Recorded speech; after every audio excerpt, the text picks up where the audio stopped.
morning. I'm Carlton Sharp, pastor of Faith Christian Center Church right here in Beaumont, Texas. And we're here on what's happening in our neighborhood. And today my special guest is Mr. Gary Synagog Jr. Welcome, Gary. How you doing, man? Glad to be here. Glad to be here, buddy. Glad to be here. Tell us a little bit about yourself. My name is Gary Synagog Jr., proud native of Beaumont, Texas, and I am running for mayor. Oh, okay. Now, you are a product of the Beaumont school system, right? Yes, sir. Proud Jaguar, 1992, class of 92, the best class that there is. Oh, now you're going to get yourself in trouble with that, Gary. You're going to get yourself in trouble with that. 92 though, you know, I'm gonna say it again. Let's reiterate it. Best class of 92. Now, shout out to all of my Central alumni. Shout out to everybody in Beaumont. You know, I'm all about unity. But class of 92, unfortunately. So some people might dispute that, you know, but we're gonna leave that alone. Now, you just said that you are about to run, yes, sir, for the mayor of the city of Beaumont. Yes, sir. Yes, sir. And actually, I was speaking to a couple of people before, prior to this, and they were saying, Gary, you're running for, you know, your campaign's looking good, you know, but you've been running for mayor for 5 to 6 years because of the work that you've been putting in the community. So I don't like to look at it, you know, I know it's terminology that, you know, we have to speak those words because we are officially running for campaign, but I just look at it. I got a saying I've been putting out, leadership isn't a title, it's a lifestyle. Yeah. So, you know, but I am running for mayor. But now, Gary, many people might not know, or maybe they do know, that you have been involved in civic activities all the time, like Stop the Violence. Tell us about that. Stop the Violence. That's an organization. We hit the streets. People. I'm the guy that has the casket. The crazy guy with the casket on the corners. You know, with the signs, holding the signs. You know, that's me. You know, it came to me. I was having a dream of signs. Just signs, and that was at the time, if you remember, I think 3 years ago, it was 14 homicides. Epidemic, man. Yeah, in a month, you know, like back to back. And I started having, you know, dreams about signs, and a lady called me one day and said, Gary, what about, you doing Stop the Violence, what about some signs? Yeah. And I said, I've been having dreams about that, so we just hooked it up, and you know, we got the sign. So your whole goal with the Stop the Violence was what? My whole goal was, see, when you see words, you do two things. You internalize it or you verbalize it. Yep. And so, you know, I believe that's the power of life and death is in the tongue. Right. So when you speak things, you can speak those things into existence. So you're going to do two things when you see that. You're going to either internalize it or you're going to verbalize it. Stop the violence. So I believe that if, you know, there was just one facet of the solution for the crime, you know, out here. Like I said before, a sign isn't going to stop you from doing anything, but it's one facet of it. A stop sign won't make you stop until you have to stop. You have to stop. So a stop sign won't work. It's up to you. You know, so that was my thing about that. And it just showed unity. You know, showed people, it gave them a stance, it gave them a platform, and it gave them a place, a vehicle to be able to go to and say, okay, well, everybody doesn't belong in the front. And I'm fine with that. Everybody's afraid. So a lot of people don't want to get out there in the front and want to say, you know, speak up against anything. And that gave people a platform to be able to blend in, you know, and say, okay, well, yeah, I like what he's doing. So, and that just wasn't about the North End or the South End worldwide. Or not even Beaumont. Worldwide. Worldwide. Exactly. Yes, sir. Worldwide. Good. Now, so now you say, okay, well, let me rise to another platform and run for the mayor. And actually, I didn't wake up and say to my wife, hey, I'm going to run for mayor. I'm a very spiritual person. I meditate and I pray and I ask God to show me, bring me, if you want me to do things, then you're going to have to show me. You're going to have to lay it out. That's the type of person I am. It has to be in order. It's structured. You know, I just don't go out on a whim and just, I'm going to do this, you know, for the heck of it. No. So I started, people would just come to me and call me mayor. Honestly, you know, they would come to me and say, you know what, you ought to run for mayor.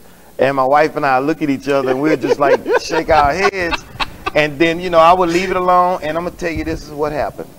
We were on our way. This was 2 months ago. On our way, we were driving, my wife and I just driving, going somewhere to eat. And I got a phone call from a guy I hadn't talked to in a year and a half. And out of the blue, he said, when you gonna stop playing and run for mayor? Wow. And I put him on speakerphone. I hadn't talked to him in a long time. And I say, babe, look, this, my friend. Put him on. That's the first thing he said. Wow. And she looked at, I just threw the phone down. I was like, well, I guess I'm running, you know. He said, I'm supporting you, you know. He said, just go ahead and stop playing. You know, you have a calling, you know, and I see it. He say, so this is just confirmation. Yeah. You know, and everybody needs confirmation. So Gary, what do you plan on doing if you become the next mayor of the city of Beaumont? I plan on being the missing piece to this puzzle in Beaumont. Okay. I plan on helping better infrastructure.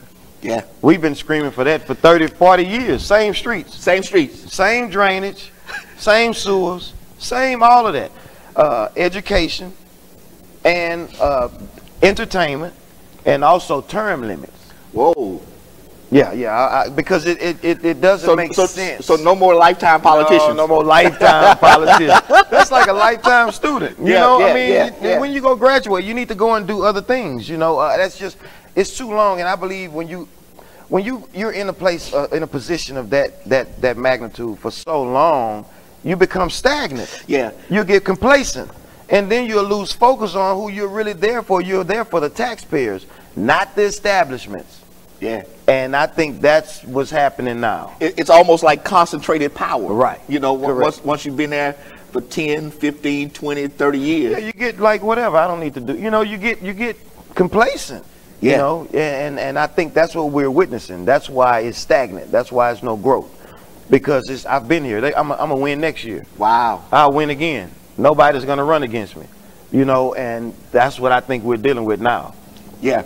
So also you also want to deal with the downtown projects. Downtown revitalizations. Every major city has those three things. They have education, downtown, and the economy is high. Yeah.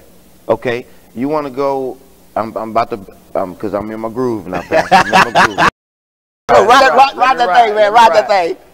You're crying whenever crying. Oh, that's nature. And you go there and you're supposed to be, my saying is, if you're not part of the solution, you're part of the problem. Yep. Let's just not look at the problems. Let's figure out solutions to eradicate the problems. Not just consequences for problems, because if you just focus on consequences, problems will keep occurring. Yeah, yeah. You look at the root cause analysis, conflict resolutions. You always have to go to the root so that you can eradicate it up the root. Pluck the root up. Yep. So you won't have weeds growing. You can't just chop the weeds because they still gonna grow. And then you're gonna have some over here, you're gonna have some over there, you're gonna have some over here. So you got to go to the root. So the root is the economy. No jobs. So you're gonna get people. What's crime? They want money. You equate crime with money. Yeah, yeah. Okay, and crime is a job on the thug and the street side. Yeah, that's true. That's so true. we should equip them with jobs. Take the guns out of their hands, take the crack out of their hands, take the pipes out of their hands, and replace it with good tools. That'll eradicate the crime. Yeah. The job market, trade schools. Everybody's not meant to go to college. Yeah. That doesn't mean you're not smarter, you're not intelligent. Yeah. You just work with your hands. Yep. You know, so we need trade schools. We need to enforce the unions. We need to brand those type of things so that the kids will go. If a lot of kids, everybody won't go to the NBA. Everybody's not going, you know, to the NFL. Yeah, you know, but you can pick up a hammer, you can pick up a saw, you can be a major contractor and start your own business. Yeah. Then you're pushing entrepreneurship. Yeah. Then you're pushing pride. You know, then you have then they're going to employ other people. Now your economy is boosted. Yeah. So that's just that one facet. Now you go to downtown. Every city has a thriving downtown. Major cities. Our downtown is a ghost town. It is. I mean, we've tried that before. Yeah. And I forgot the key word. Diverse downtown. Okay. Not just all 2 Chainz, not just all Willie Nelson. You have to be diverse. You have to be diverse because we must coexist. This city is 51% predominantly African American. but it's still other people that live here. Right. This is you have to coexist with everybody. You have to put everybody on the table. And I think that downtown, when you have a thriving downtown, you have traffic. You have traffic, you have people. Then we calling this a tourist city with no attractions. So how is that? You know, so that's my thing. And if you look downtown, it's so ripe. The buildings are beautiful, but they're empty. It's nothing there. Yeah. You know, so that, and then also what I was saying, term, yeah, we talked about that. Term, education, the economy, and all that. Okay, so now you also want to develop a community center. Yes. So talk to us about that. Yes, sir. And our beloved President Trump, he just passed a bill, I don't want to misquote the dollar amount, but it's a high dollar amount for zoning, for urban zones, urban communities. And it's like $1 billion he just passed for community centers. Wow. Yeah. And we need to tap into that, because after 6 o'clock, I do stats, I survey, I talk to kids, I talk to people. After 6 o'clock, I ask them, what do you have to do after 6 o'clock? Yeah. Now, I ask the fortunate kids that has the ability to if there's nothing going on, they can go to a PlayStation 4, PS4, on a big flat screen, sit on the couch, eat some food. Yeah. Then I go to the other side, that single parent home, that stay in the project, and they don't have a PS4, they have the streets. You see? Yeah. And that's where they're going to actually play Grand Theft Auto in real life. In real life. You know, and if there was a community center there with real people, then they're going to gravitate to that, because everybody, that's God put love inside of us, and you're going to go find it. Yeah. And if it just depends on how, is it negative love or positive love? And I think that's a community center. That's why we need that, so we can facilitate the needs of everybody. Now, you also want to tap into the education. So how does being mayor would impact our school system? Because like I said, we're visual creatures. I believe in working hand in hand with the school districts. I believe in keeping them honest, keeping them accountable, giving them the tools that they need necessarily to teach, and not a piece of paper, and sidewalks if they need sidewalks. So I've just heard the other day a young lady came to the job and said that we have to stand outside in the mud. And a council member stated, well, y'all been walking in mud before. Wow. What's the problem now? Well, Gary, we see sidewalks popping up all over the city. That's right. All over, yeah. You're right. So why not there? Yeah, why not there? That's it. I want to bring the balance. I'm not calling anybody out. I just want to bring a balance. It was said on council that we distribute the money evenly throughout the city. To me, that's not that doesn't make sense. That's slick. Let me tell you this. Wow. You have 4 children, right? All of them are different. All of them have different needs. So would you be a good parent by just giving them all just whatever? You have one kid that's an introvert. You have one that's an extrovert. One of them is going to require more attention than the other. You can't just say, that's just being, to me, a sorry parent. That's the easy thing to do. Well, here, I gave you $50. I gave you this $50. I gave everybody $50. This one can't read. You see what I'm saying? So you can't just give him $50. You have to give according to the need. And that's when they said that, I'm like, you need people up there that can listen and think at the same time and respond to that. Because I would have jumped on them like, no, we're not going to do that. Because if this area only needs $1 million in maintenance, and this area needs $30 million in maintenance, it's going to keep getting worse. Because the infrastructure is falling apart over here. Right. So that's what I want to bring. I want to bring a balance. Okay, all right. Well, what about the crime in our area? The crime in our area, and actually, if you look at the stats, when I jumped on board, Stop the Violence, I was working with Chief Singletary, Jim Clay, all of them, Jeff Coat. 2018, I wanted to bring the stats. It said Beaumont crime has dropped. Yeah, I had a Chief Clay come on to talk about the stats. So you see, I'm not lying. Yeah, that's it. It dropped. It dropped. But now it's more glamorized. It's polarized. And I think they just need that guidance. They just need that somebody telling them, and they can see that that guy really cares for me. So when you know somebody cares for you, you're willing to listen to them. And you straighten up. You know, like, okay, I need to straighten up, man. You know, we out here tripping. You know, this guy. You know, we gotta help him out. You know, and I think that's what happens when you have somebody that's out of touch. That aggravates you. If you don't understand my pain, if you don't understand my needs, and you're a leader, that really turns you in. That makes you go over. That you overkill. Yeah. You know. Well, Gary. Now it's gonna cost you a little money to run this campaign. Oh, yes. People always ask me, "What you need, brother Gary? What you need?" I need money and a vote. That's it. Money and a vote. So if the people watching today want to contribute to your campaign, how can we go about doing that? And can I say this first? Yeah, go ahead and say that first. Go ahead and say that first. I want to say this first. When I first came out, I've been this my whole life. My grandfather was one of the first African-American entrepreneurs in Beaumont. Senegal's Grocery, the convenience store. He started the washateria with the convenience stores and the gas all in one.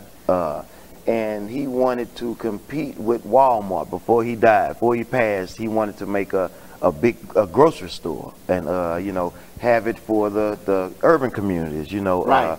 And his brother was Eddie Senegal. He was the first contractor, one of the first African American contractors. His brother was Dr. Senegal, Dr. Edward Senegal.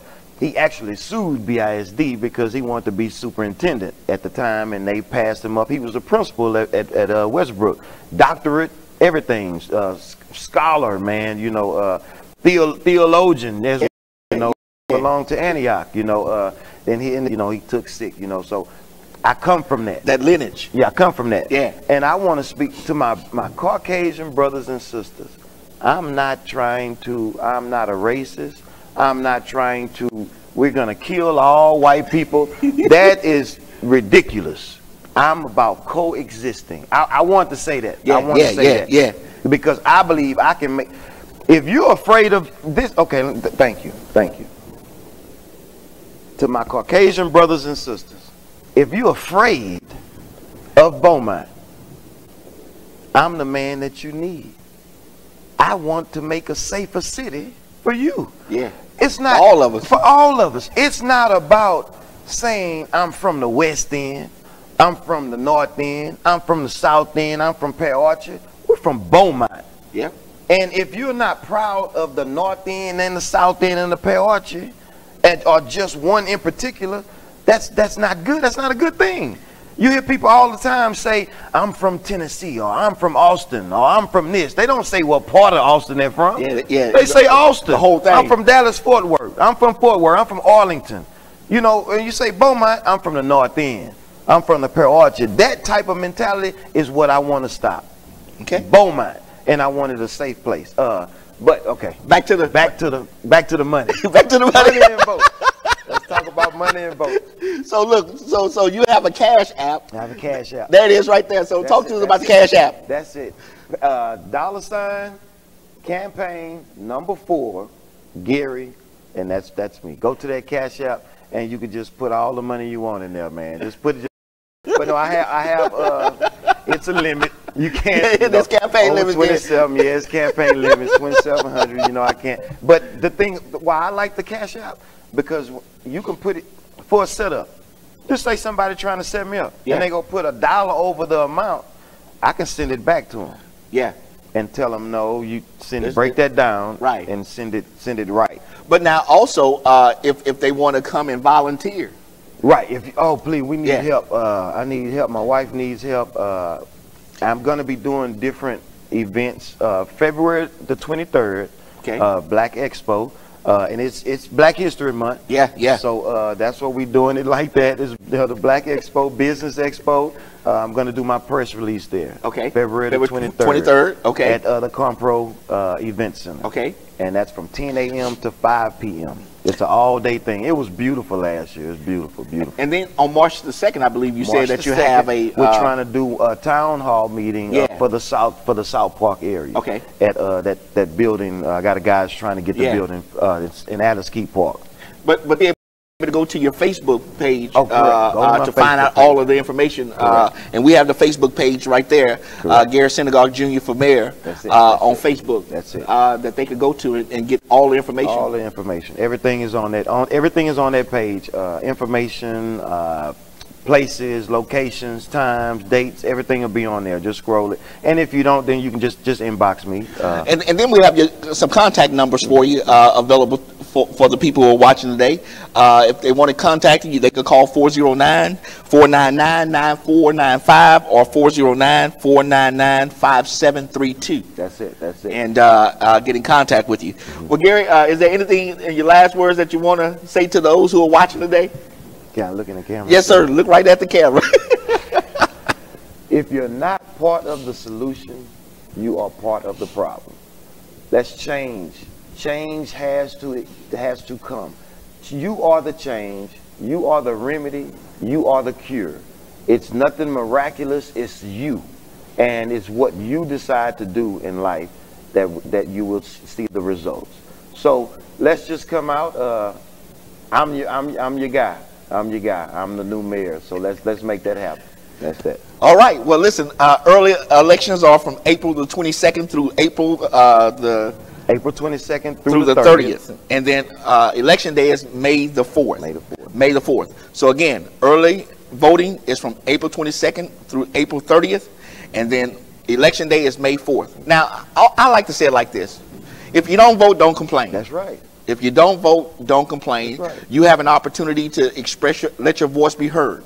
And so I always like to say, just get out and vote. Vote for the person you believe has your best interest at heart. That's it. But don't make excuses if you don't vote. That's right. So I want to thank Gary for joining us, and thank you for joining us today on What's Happening in Our Neighborhood. And we will see you next time on our broadcast.